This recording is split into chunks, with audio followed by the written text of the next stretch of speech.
Hello everyone, तपाईँहरू सबैजनालाई सन्चै हुनुहुन्छ होला नि है? अब चाहिँ बनाऊँ तपाईँहरूलाई मनपर्ने क्रिस्पीवाला निम्की। क्रिस्पीवाला निम्की बनाउनका लागि चाहिँ मैले फर्स्टमा मैदा, ड्राई यिस्ट अनि बेकिङ पाउडर लिएको छु। मैले चाहिँ यसको लागि घरमै भएको ज्वानो क्रस गरेँ।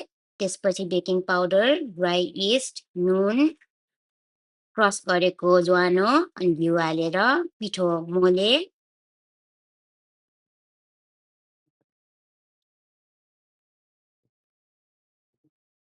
पिठो चाहिँ यत्तिको भइसकेपछि मैले पानी हालेर पिठोलाई मुछेँ। मजाले मुछेर डो यत्तिको भइसकेपछि चाहिँ मैले प्लास्टिकले कभर अप गरेर डिप फ्रिजमा हालेँ ताकि सेटिङ होस् भनेर। 3-4 घन्टा सेटिङ गर्नको लागि राखिसकेपछि चाहिँ डो यत्तिको भएको थियो। त्यसपछि मैले निकालेर मस्तले एकचोटि फेरि मुछेँ अनि त्यसलाई चाहिँ सानो सानो डल्लो बनाएँ ताकि मलाई बेल्दाखेरि चाहिँ सजिलो होस् भनेर।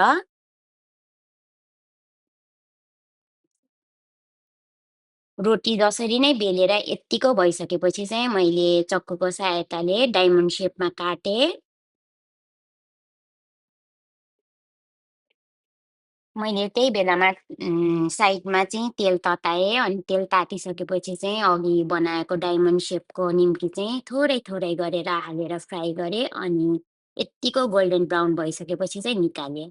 अनि रेडी भयो हाम्रो क्रिस्पीवाला निम्की। तपाईँहरू पनि बनाएर खानुहोला है, एकदम इजी छ बनाउनका लागि। Thank you so much for watching the video.